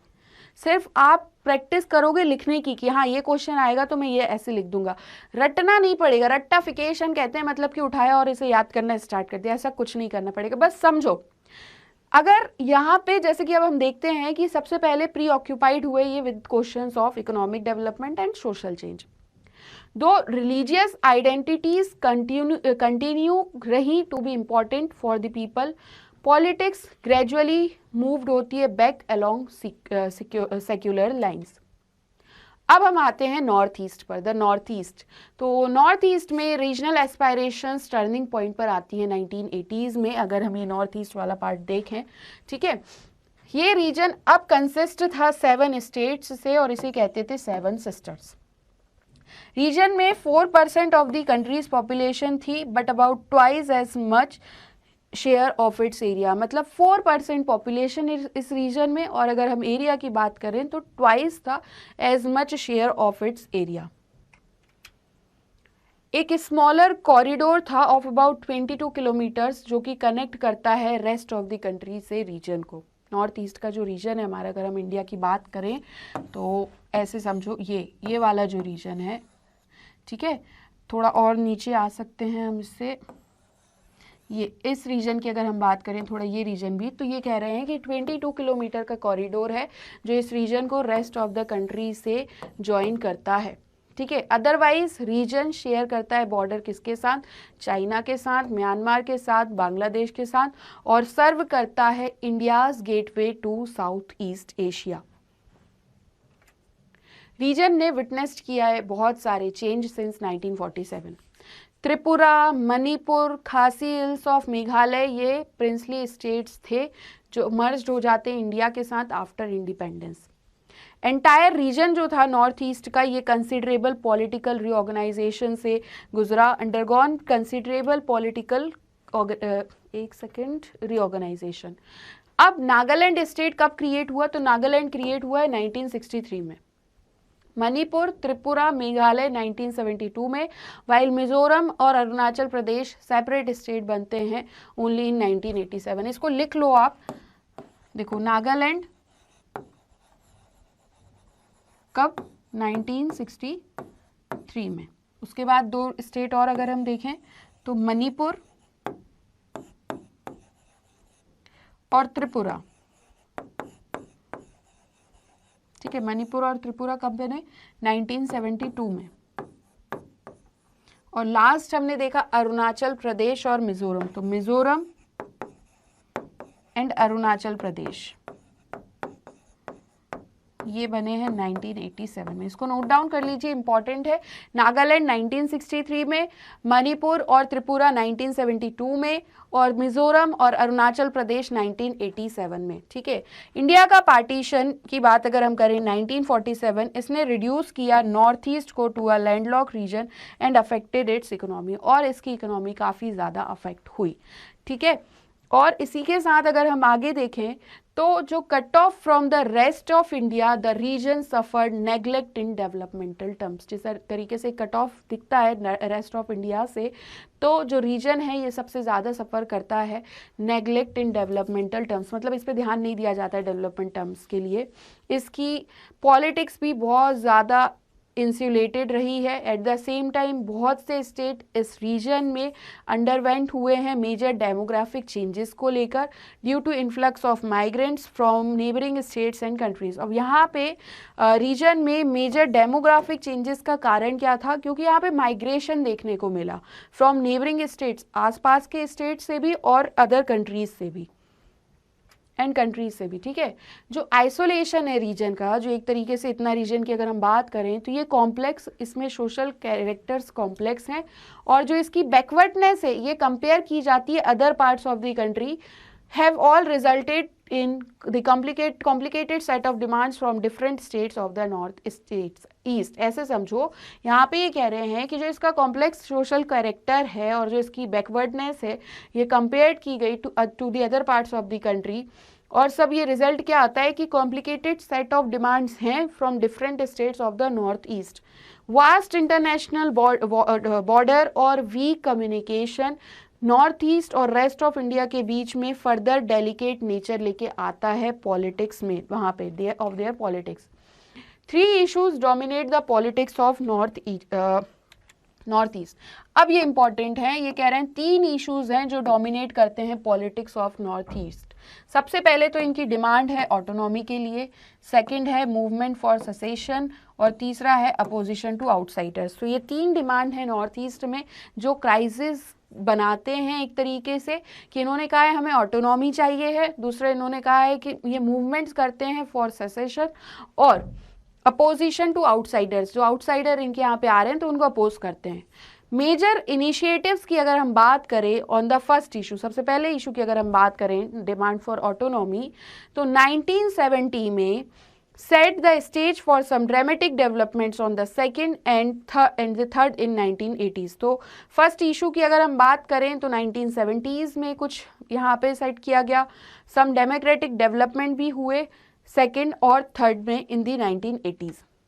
अब हम डिमांड्स फॉर ऑटोनॉमी की बात करते हैं तो इंडिपेंडेंस के टाइम पे जो एंटायर रीजन था नॉर्थ ईस्ट का, मणिपुर और त्रिपुरा को हटा के कंप्राइज्ड कर रहा था स्टेट ऑफ असम। मतलब कि मणिपुर और त्रिपुरा की यहाँ बात नहीं हो रही, एक्सेप्ट मणिपुर एंड त्रिपुरा, जो एंटायर रीजन था इसलिए असम स्टेट कंसिडर किया जा रहा था। अब पॉलिटिकल ऑटोनॉमी की जो डिमांड होती है ये और ज़्यादा बढ़ती है जब नॉन असमीज़ थे वो ये फेल्ड करते हैं कि असम गवर्नमेंट हम पे इम्पोज कर रही है असमीज़ लैंग्वेज। तो इस तरीके से यहाँ पे फिर से कन्फ्लिक्ट्स आते हैं और डिमांड होती है पॉलिटिकल ऑटोनॉमी की डिमांड और ज़्यादा बढ़ जाती है। कुछ अपोजिशन और प्रोटेस्ट रेयॉट्स भी थे थ्रू आउट द स्टेट। जो लीडर्स थे मेजर ट्राइबल कम्युनिटीज़ के, ये चाहते थे कि असम सेपरेट हो। ये ईस्टर्न इंडिया ट्रिब्यूनल यूनियन बनाते हैं जो बाद में ट्रांसफॉर्म्ड होती है more comprehensive all party hill leaders conference in 1960। ये डिमांड करते हैं tribal state to be carved out of Assam, मतलब जो ट्राइबल स्टेट है उसे एक तरीके से कार्व्ड आउट किया जाए ऑफ असम। फाइनली एक ट्राइबल स्टेट की जगह सेवरल स्टेट्स बनते हैं और कार्व आउट होते हैं असम से। Different points of the time पे सेंट्रल गवर्नमेंट ने क्रिएट किया मेघालय, मिजोरम, अरुणाचल प्रदेश आउट ऑफ असम। त्रिपुरा और मणिपुर अपग्रेड हुए इनटू स्टेट्स टू, और जो रीऑर्गेनाइजेशन था नॉर्थ ईस्ट का वो कंप्लीट हो गया कब? 1972 में। तो ये कहानी है कुछ नॉर्थ ईस्ट की। बट यहाँ पे ये फिर से एंड नहीं हुई थी, ऑटोनॉमी एंड नहीं होती, but this was not the end of autonomy demands in this reason.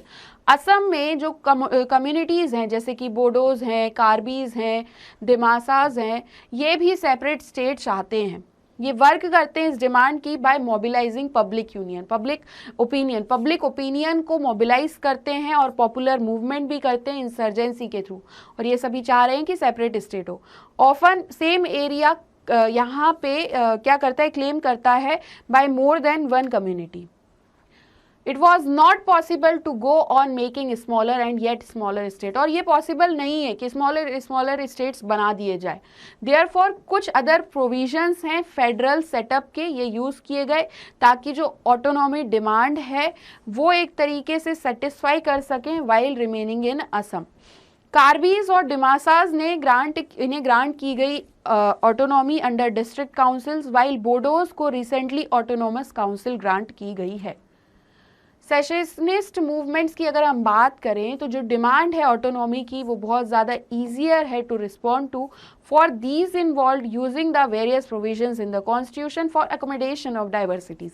यहाँ पे ये कह रहे हैं कि जो डिमांड है ऑटोनॉमी की ये बहुत ज़्यादा ईजी थी रिस्पॉन्ड करने के लिए, टू रिस्पॉन्ड टू, क्योंकि ये कैसे इन्वॉल्व किया, इनमें कुछ ऐसे प्रोविजंस लेके आए जो कॉन्स्टिट्यूशन में दिए गए थे ताकि डाइवर्सिटीज़ का एकोमोडेशन हो सके, डाइवर्सिटीज़ एक साथ रह सकें।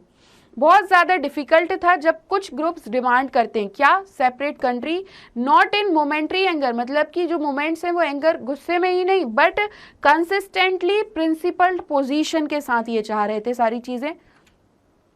कंट्री की लीडरशिप इस प्रॉब्लम को फेस करती है बहुत टाइम तक, इन एटलीस्ट 2 स्टेट्स में तो करती है ये problem face in the north east.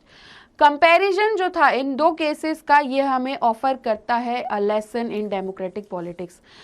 Independence के बाद अगर हम बात करें तो जो मिजो हिल्स एरिया है ये ऑटोनोमस डिस्ट्रिक्ट बनाया गया है असम में, द मिजो हिल्स कहते हैं। कुछ यहाँ पे मिजोज हैं जो ये बिलीव करते हैं कि ये कभी भी ब्रिटिश इंडिया का पार्ट रहे ही नहीं है और इसलिए ये इंडियन यूनियन के नहीं है। इनका मानना ऐसा है, सबका अपना अपना मानना होता है। आप लोग भी सोचते हो कि नहीं ऐसा होता है, कोई आपका फ्रेंड कहता होगा कि नहीं ऐसा होता है। सबकी अपनी अपनी तरीके की थिंकिंग है, अपने अपने थॉट्स हैं, विचार हैं, जो जैसा सोचता है उसके अकॉर्डिंग वो चीज़ें सही हो सकती हैं। बट ज़रूरी नहीं है कि अगर इन्हें ऐसा लग रहा है या किसी व्यक्ति को ऐसा लग रहा है कि जो हम बोल रहे हैं वही सही है तो वो बात सही हो जाए, ऐसा कुछ नहीं होता है। सेम यहीं पे ये कह रहे हैं कि कुछ मिजो का बिलीव था कि हम ब्रिटिश इंडिया के ही पार्ट नहीं थे तो हम इंडियन यूनियन के भी पार्ट नहीं है।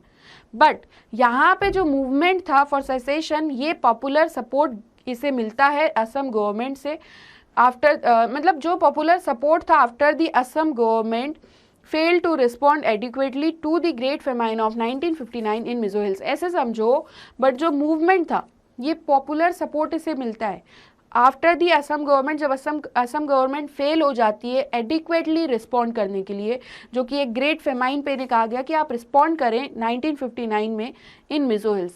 मिजो के एंगर की अगर हम बात करें तो the Mizos anger led to the formation of the Mizo national front under the leadership of Lal Denga. अब इनको इतनी गुस्सा आ गई, इतनी ज़्यादा चिढ़ गए ये लोग कि इन्होंने क्या किया, अपनी एक अलग से पार्टी बनाई जिसका नाम था मिजो नेशनल फ्रंट MNF, और ये लीडरशिप थी under the leadership of Lal डेंगा। 1966 में MNF का एक बार फुल फॉर्म याद कर लीजिए आप लोग, मिजो नेशनल फ्रंट। तो 1966 में ये स्टार्ट करते हैं आर्म्ड कैंपेन फॉर इंडिपेंडेंस।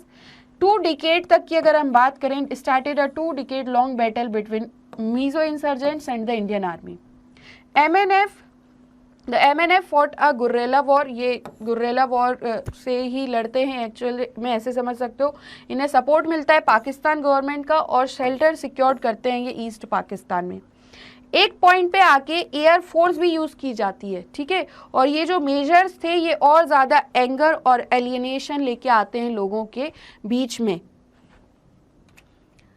और 2 डिकेड्स की इंसर्जेंसी के बाद हर एक यहाँ पे व्यक्ति लूजर था। यहाँ पे maturity, this is where the maturity of the political leadership at both ends made a difference. दोनों ही एंड पे जो मैच्योरिटी थी पॉलिटिकल लीडरशिप की, ये डिफरेंस लेके आते हैं। लालडेंगा फिर से exile came back from exile in Pakistan और स्टार्ट करते हैं negotiations with the Indian government. Rajiv Gandhi इन इस नेगोशिएशंस को स्टीयर्ड करते हैं पॉजिटिव कंक्लूजन पर आके। 1986 में पीस एग्रीमेंट साइन किया जाता है राजीव गांधी और लालडेंगा के बीच में। इस अकॉर्ड के अकॉर्डिंग मिजोरम को फुल फ्लेज्ड स्टेटहुड ग्रांट किया गया स्पेशल पावर्स के साथ, और एमएनएफ भी एग्री हुई सेसेशनिस्ट स्ट्रगल को हम अब रोक देंगे। लालडेंगा यहाँ पे चीफ मिनिस्टर बनते हैं, बढ़िया सा नाम है, कभी आप लोग भूलेंगे ही नहीं ये नाम, ठीक है। और ये अकॉर्ड प्रूव्ड करता है turning point in the history of Mizoram. अगर हम आज की डेट में मिजोरम की बात करें, टुडे मिजोरम, तो ये one of the most peaceful places है इस रीजन का, और बिग स्ट्राइड्स लिया है इसने लिटरेसी और डेवलपमेंट में। नागालैंड की स्टोरी भी सिमिलर है मिजोरम की तरह, एक्सेप्ट एक चीज़ यहाँ पे एक्सेप्शन है, जैसा कि हम जानते हैं कि हर एक चीज़ में एक्सेप्शन होते हैं, अपवाद होते हैं, तो वो ये है that it started much earlier and has not yet had such a happy ending. ये सबसे पहले स्टार्ट हुआ था यहाँ पे, बट फिर भी इसकी एक हैप्पी एंडिंग नहीं है। अंगामी जाफू फिजो लेड बाय अंगामी जाफू फिजो, जो सेक्शन है नागाज का, ये डिक्लेयर करते हैं इंडिपेंडेंस इंडिया से from India way back in 1951। फिजो में बहुत से नेगोशिएटेड सेटलमेंट्स पे डाउन ऑफ करते हैं, turn down many offers of. और नागालैंड की अगर हम बात करें तो जो नागा नेशनल काउंसिल है, ये आर्म्ड स्ट्रगल लॉन्च करते हैं सोवर्निटी ऑफ नागाज के लिए। अब यहाँ पे भी वही सेम चीज़ हुई कि इतनी वायलेंट इंसर्जेंसी हुई, a section of the Naga ने यहाँ पे एग्रीमेंट साइन किया इंडिया गवर्नमेंट के साथ, लेकिन एक्सेप्टेबल कौन नहीं कर रहा था, but this was not government of India, but this was not acceptable to other rebels. लेकिन ये जो अदर रिबेल्स थे उनको ये एक्सेप्टेबल नहीं था। नागालैंड की प्रॉब्लम अभी भी अवेट्स करती है फाइनल रिजोल्यूशन। अब अगर हम बात करें मूवमेंट्स अगेंस्ट आउटसाइडर्स की, तो जो लार्ज स्केल माइग्रेशन रहा है, जैसे यहाँ से हम कहें कि ये एक क्षेत्र है और ये दूसरा क्षेत्र है, तो यहाँ से यहाँ तक आने, ये जो माइग्रेशन की प्रॉब्लम थी, ये स्पेशल काइंड ऑफ प्रॉब्लम को राइज देता है that pitted the local communities against people who were seen as migrants और आउटसाइडर्स और migrants. These late comers either from India, अब ये जो लेट कमर्स हैं ऐसे समझ सकते हो, या तो इंडिया से हैं या और अब्रॉड से हैं, इन्हें एनक्रोचर्स की तरह देखा जाता है on scarce resources like land, potential competitions to employment opportunities and political power. जाहिर सी बात है यहाँ पे जो लोग रह रहे हैं, अब आउटसाइडर्स जाएंगे या देर से ऐसे ही कह रहे हैं कि लेट कमर से इंडिया के हों या अब्रॉड के हों, तो इन्हें एक चीज़ का थ्रेट रहता है, ये सोचते हैं कि हमारे स्कैर्स रिसोर्सेज हैं जैसे लैंड है, potential competitions to employment opportunities and political power. ये इशू कभी कभी पॉलिटिकल और कभी कभी वायलेंट फॉर्म ले लेता है बहुत से स्टेट्स में, नॉर्थ ईस्ट में। असम मूवमेंट 1979 से 1985 तक बेस्ट एग्जाम्पल रहा है अगेंस्ट आउटसाइडर के लिए, one of the best example of such movements against outsiders. Assamese suspected that, Assamese यहाँ पे सस्पेक्ट करते हैं कि huge numbers of illegal Bengali Muslim settle हो रहे हैं। कहाँ से? Settlers from Bangladesh. और ये यहाँ पे ये सोचते हैं, फील करते हैं कि जब तक ये फॉरेन नेशनल्स डिटेक्ट नहीं किए जाएंगे and deported, they would reduce the indigenous SMEs into a minority. Unless these foreign nationals are detected and deported, they would reduce the indigenous Assamese into a minority। तो जो indigenous Assamese हैं वही minority में एक तरीके से convert होंगे, reduce होंगे। अदर इकोनॉमिक इश्यूज भी हैं, वाइड स्प्रेड है पॉवर्टी का, अनएम्प्लॉयमेंट का असम में, despite the existence of natural resources like oil, tea and coal. यहाँ पे ये देखा गया कि these were drained out of the state without any commensurate benefit to the people. ये सारी चीज़ें ड्रेन आउट कर ली जाती है स्टेट से बिना किसी इनके डिस्कशन के। 1979 में जितने भी असम स्टूडेंट्स थे, the all Assam students union, इसे ऐसे कहा गया, all Assam Indian students union AASU, ये स्टूडेंट ग्रुप था, not affiliated to any part, ये कोई भी पार्टी से एफिलिएटेड नहीं था, एंटी फॉरेनर मूवमेंट ये चलाते थे। मूवमेंट किसके अगेंस्ट में था? ऑब्वियस है, इलीगल माइग्रेशंस जो हो रहे हैं उनके लिए, और domination of Bengalis and other outsiders के लिए, और एक और चीज़ के लिए, अगेंस्ट फॉल्टी वोटर्स, जो फॉल्टी वोटर्स हैं, रजिस्टर्स हैं, that included the names of lakhs of immigrants. Movement ने डिमांड किया कि जितने भी आउटसाइडर्स हैं जो स्टेट में आए हैं 1951 के बाद, उन्हें वापस भेज दिया जाए। इनका कहना ये है। एजिटेशन में काफ़ी नोवेल मेथड्स यूज़ की गई, मोबिलाइज्ड किए गए सभी सेक्शंस असमीज पीपल के, और सपोर्ट मिलता है अक्रॉस द स्टेट। कुछ ट्रेजिक और वायलेंट इंसिडेंट्स भी थे जिस वजह से काफ़ी प्रॉपर्टी लॉस की और ह्यूमन लाइव्स भी यहाँ पे लॉस हुई हैं। मूवमेंट ने यहाँ पे एक और चीज़ ट्राई की, वो थी blockade the movement of trains and the supply of oil from Assam to refineries in Bihar. मतलब ये ब्लॉकेट करना चाहते थे मूवमेंट ऑफ ट्रेन का और सप्लाई ऑफ ऑयल का, जो असम से रिफाइनरीज में जाता था, कहाँ की? बिहार में। इवेंचुअली 6 ईयर्स के बाद, इस टर्मोइल के 6 ईयर्स के बाद, राजीव गांधी की जो गवर्नमेंट थी, लेड गवर्नमेंट, एंटर्ड इनटू, इन्हें फिर से इनके साथ भी नेगोशिएशंस किए आसू लीडर्स के साथ, और यहाँ पे अकॉर्ड साइन करते हैं फिर से ये इन 1985। इस एग्रीमेंट के अकॉर्डिंग इन्होंने कहा कि जो फॉरेनर्स हैं जो माइग्रेट हुए हैं असम में ड्यूरिंग और after Bangladesh war and since, इन्हें आइडेंटिफाइड किया जाए और इन्हें डिपोर्ट किया जाए। Successful completion of the movement के साथ आसू जो था यहाँ पे, और एक और है असोम गण संग्राम, ऐसे समझ सकते हो, असोम गण संग्राम परिषद, ये ऑर्गेनाइज करते हैं अपने आप को रीजनल पॉलिटिकल पार्टी, जिसे क्या कहा गया? असोम गण परिषद, ठीक है, AGP। 1985 से ये पावर में आई और इसने एक प्रॉमिस किया था कि रिजॉल्व करेंगे foreign national problem as well as build करेंगे गोल्डन असम। तो अगर क्वेश्चन आ जाए क्या है गोल्डन असम, तो ये ध्यान रखिएगा। अभी कुछ डाउट है तो आप कमेंट सेक्शन में पूछ सकते हैं, बस थोड़ा और हमारा चैप्टर रह गया है। असम ने अकॉर्ड किया, जो असम का अकॉर्ड था वो शांति लेके आता है, चेंज करता है फेस ऑफ पॉलिटिक्स असम में, इन असम, लेकिन ये इमिग्रेशन की प्रॉब्लम सॉल्व नहीं कर पाया।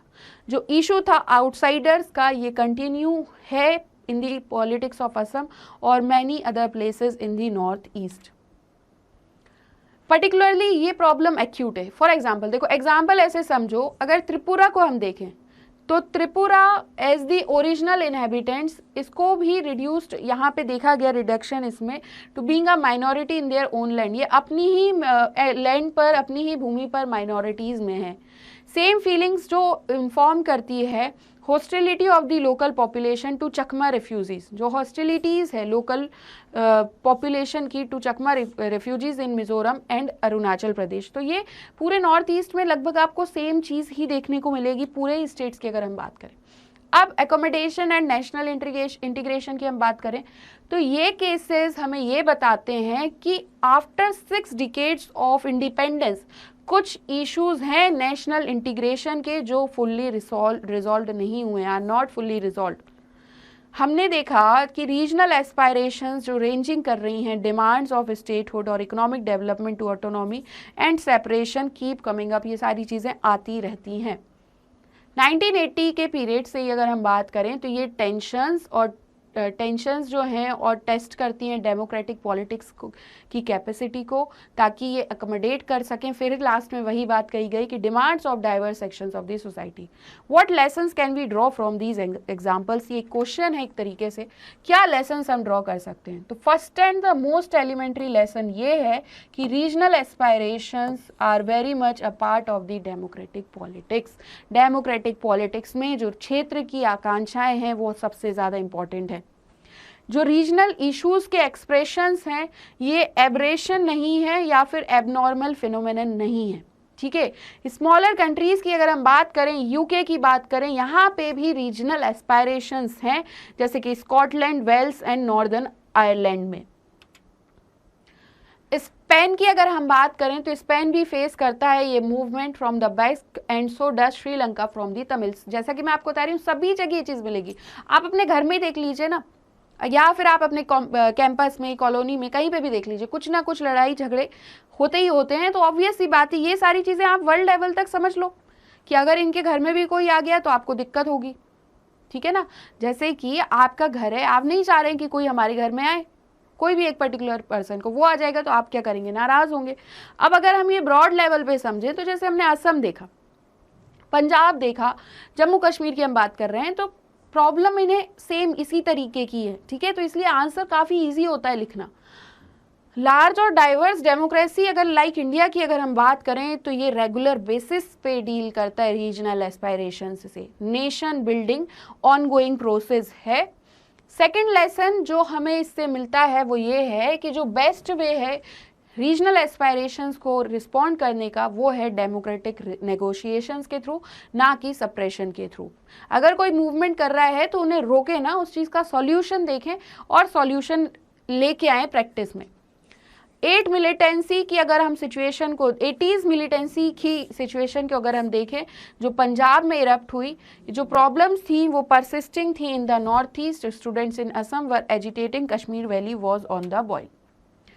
Instead of treating these as simple law, इन्हें सिंपल लॉ से ट्रीट या ऑर्डर से ट्रीट करने की बजाय प्रॉब्लम्स को government of India negotiated settlements पे आती है विथ रीजनल मूवमेंट्स, और ये रिकन्सिलिएशन प्रोवाइड करता है, प्रोड्यूस करता है, जिसकी वजह से ये जो टेंशन्स हैं ये कम हो जाती है, ठीक है।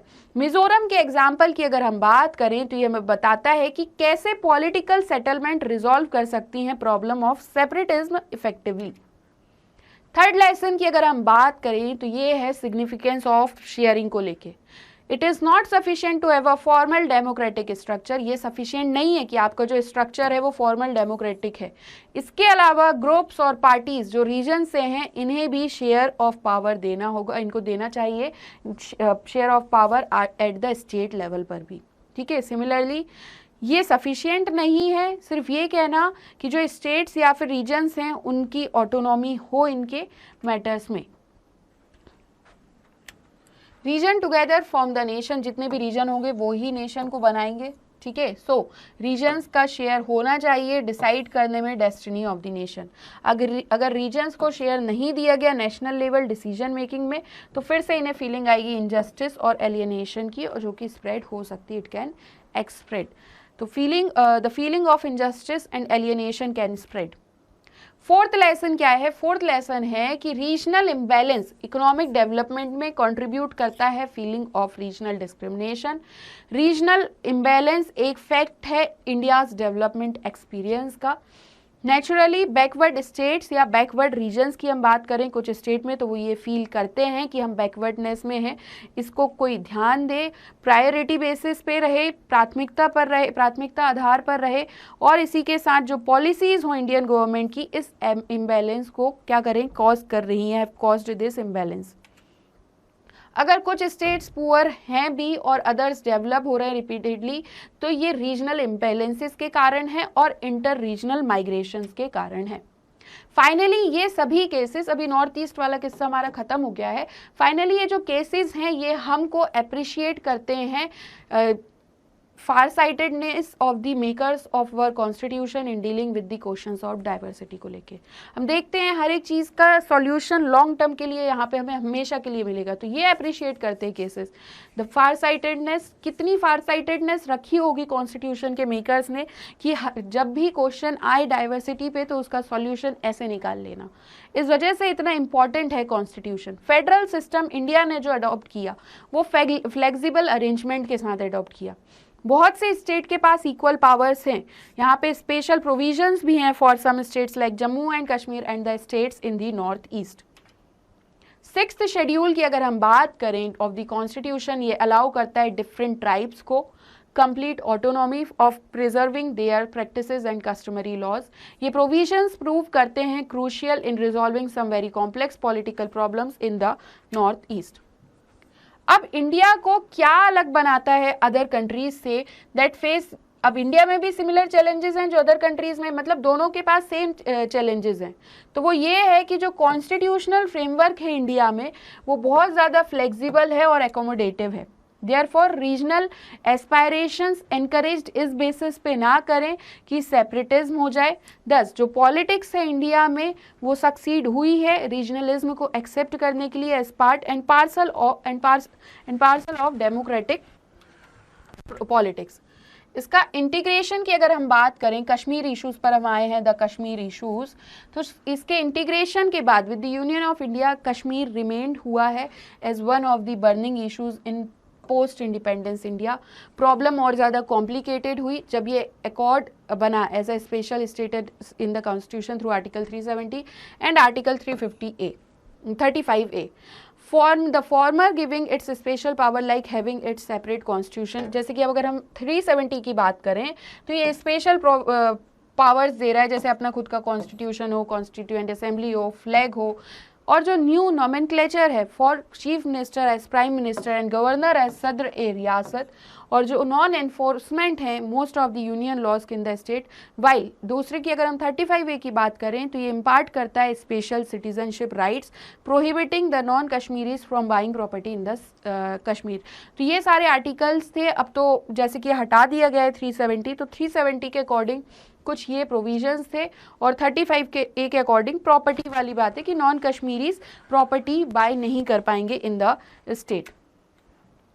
ये अगेंस्ट था स्पेशल सिटीजनशिप राइट्स के, जो प्रोहिबिट करता है नॉन कश्मीरी को, कि there was a clarion call for abrogation of article 370 and 35A। Other equated article की अगर हम बात करें तो ये कॉन्स्टिट्यूशनली रिकॉग्नाइज्ड करते हैं सेपरेटिज्म। ठीक है, it was against this backdrop की जो करंट NDA गवर्नमेंट है इसने प्रेजेंट किया Jammu and Kashmir recognition bill in Rajya Sabha 5 अगस्त 2019 को, कि एबॉलिशन करें आर्टिकल 370 और 35A का कश्मीर से, जो पास्ड हुआ मेजॉरिटी के साथ।